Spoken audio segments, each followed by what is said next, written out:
আকাশবাণী শিলচর আঞ্চলিক সংবাদ পড়ছি সৌমিত্র চৌধুরী।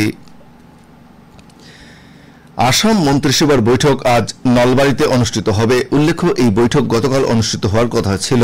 এদিকে আগামী 29 ও 30 জুন লক্ষিমপুরে অনুষ্ঠিত জেলা আয়ুক্তদের বৈঠকের দিনও পরিবর্তন করা হয়েছে। জেলা আয়ুক্তদের এই বৈঠক আগামী 2রা ও 3রা জুলাই অনুষ্ঠিত হবে বলে রাজ্য জনসংযোগ সূত্রে জানানো হয়েছে। আসাম সরকার রাজ্যকে মাদকদ্রব্য মুক্ত করার জন্য লক্ষ্য স্থির করেছে। আগামীতে আসামে নতুন প্রজন্ম মাদকদ্রব্যের আসক্তি থেকে মুক্ত হয়ে সুস্থ জীবন লাভ করতে পারে, সেজন্য এই প্রয়াস গ্রহণ করা হচ্ছে বলে মুখ্যমন্ত্রী ড হিমন্ত বিশ্ব শর্মা জানিয়েছেন। মুখ্যমন্ত্রী আরও বলেন যে রাজ্য সরকারের এই প্রয়াসের দ্বারা শুধু আসামকে মাদকদ্রব্য থেকে মুক্ত করাই নয়, সমগ্র দেশকে মাদকদ্রব্য থেকে মুক্ত করার ক্ষেত্রে উৎসাহ যোগাবে। প্রধানমন্ত্রী নরেন্দ্র মোদী আগামী 30 জুন আকাশবাণী থেকে প্রচারিত মন কি বাত অনুষ্ঠানের জন্য জনসাধারণের কাছ থেকে পরামর্শ চেয়েছেন। প্রধানমন্ত্রী সামাজিক মাধ্যমে মোদি অ্যাপ বা মাইগভ ওপেন ফোরাম বা 1800 এই শুল্কবিহীন নম্বরে ফোন করে পরামর্শ প্রদান করতে সবার প্রতি আহ্বান জানিয়েছেন।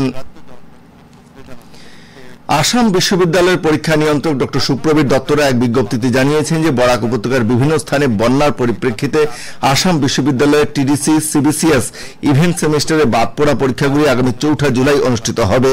এদিকে পরীক্ষা নিয়ন্ত্রকের পক্ষ থেকে অপর এক বিজ্ঞপ্তিতে জানানো হয়েছে যে আবহাওয়ার প্রতিকূলতার জন্য বিএড এর লার্নিং অ্যান্ড লার্নার বিষয়ের পরীক্ষা আগামী 1 জুলাই এবং ফ্যামিলি ল বিষয়ের পরীক্ষা আগামী 3রা জুলাই অনুষ্ঠিত হবে।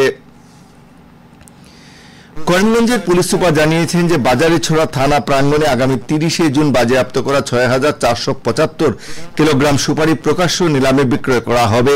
ইচ্ছুক ডাকদাতাদের ওই দিন প্রকাশ্য নিলামে অংশ নিতে আহ্বান জানানো হয়েছে। আসাম দক্ষতা বিকাশ মিশনের উদ্যোগে প্রধানমন্ত্রী অনুসূচিত জাতি অভ্যুদয় যোজনার অধীনে তপশিলি জাতি প্রার্থীদের বিনামূল্যে দক্ষতা বিকাশ প্রশিক্ষণের ব্যবস্থা করা হয়েছে। করিমগঞ্জের দক্ষতা নিয়োগ ও শিল্পোদ্যোগ বিভাগের ভারপ্রাপ্ত জেলা নিয়োগ আধিকারিক জানিয়েছেন যে retail services, hospitality, housekeeping, food and beverage services and beauty ও ওয়েলনেস বিষয়ে প্রশিক্ষণ দেওয়া হবে। এই প্রশিক্ষণের জন্য তপশিলি জাতির প্রার্থীদের বয়স 18 থেকে 25 বছর হতে হবে। শিক্ষাগত যোগ্যতা উচ্চতর মাধ্যমিক উত্তীর্ণ এবং প্রার্থীদের 2.5 লক্ষ টাকার নিচে বার্ষিক আয়ের প্রমাণপত্র থাকতে হবে।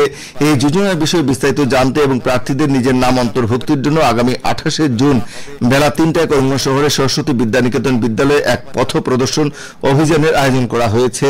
এই অভিযানে জেলার ইচ্ছুক প্রার্থীদের যোগদান করার আহ্বান জানানো হয়েছে। কাছাড়ের জেলা সৈনিক কল্যাণ আধিকারিক এক বিজ্ঞপ্তিতে জানিয়েছেন যে 1971 সালে জেলার যেসব সৈনিক বাংলাদেশের মুক্তিযুদ্ধে ভারতীয় সৈনিক হিসেবে অংশ নিয়েছিলেন তাদেরকে বাংলাদেশ সরকার বিজয় দিবসের সম্মান জানাবে। এদিকে আগামী 16 থেকে 19 ডিসেম্বর পর্যন্ত যেসব প্রাক্তন সৈনিক সস্ত্রীক বাংলাদেশ সফর করতে ইচ্ছুক তাদেরকে আগামী 30 জুনের মধ্যে জেলা সৈনিক কল্যাণ আধিকারিকের কার্যালয়ে এসে যোগাযোগ করতে বলা হয়েছে। ইন্ডিয়ান রেডক্রস সোসাইটি শিলচর শাখার পক্ষ থেকে এক বিজ্ঞপ্তিতে জানানো হয়েছে যে নার্সিং ট্রেনিং প্রশিক্ষণের জন্য আগামী 1 জুলাই থেকে 6 জুলাই পর্যন্ত আবেদনপত্র প্রদান করা হবে। আবেদনপত্র সংগ্রহ করার সময় উচ্চ মাধ্যমিক পরীক্ষার মার্কশিট, সার্টিফিকেট এবং বয়সের প্রমাণপত্র দেখাতে হবে।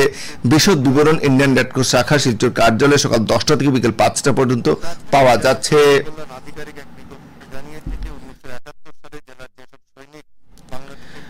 করিমগঞ্জের স্বাস্থ্য বিভাগের যুগ্ম সঞ্চালক এক বিজ্ঞপ্তিতে জেলার বেসরকারি স্বাস্থ্য সেবা প্রদানকারী ক্লিনিক্যাল এস্টাবলিশমেন্ট পোর্টালে নিজেদের প্রতিষ্ঠানের নাম পঞ্জীয়ন করার নির্দেশ দিয়েছেন।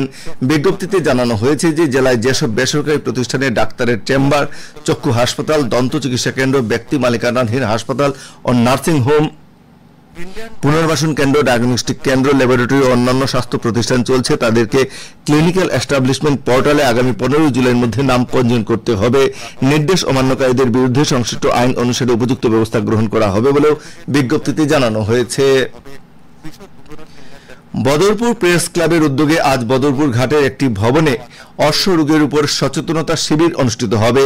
শিবিরে শ্রীগৌরী হাসপাতালের চিকিৎসক সুব্রত ঘোষ মুখ্য আলোচক হিসেবে উপস্থিত থাকবেন। আকাশবাণী শিলচর কেন্দ্রের আঞ্চলিক সংবাদ এখন থেকে আমাদের ইউটিউব চ্যানেল আইএন নিউজ শিলচরের মাধ্যমে শোনা যাচ্ছে। এছাড়া আমাদের Facebook page all India radio news শিলচরের মাধ্যমেও এই সংবাদ শোনা যাচ্ছে। আঞ্চলিক সংবাদ এখনকার মতো শেষ হলো। পরবর্তী আঞ্চলিক সংবাদ রাত 7টা 45 মিনিটে।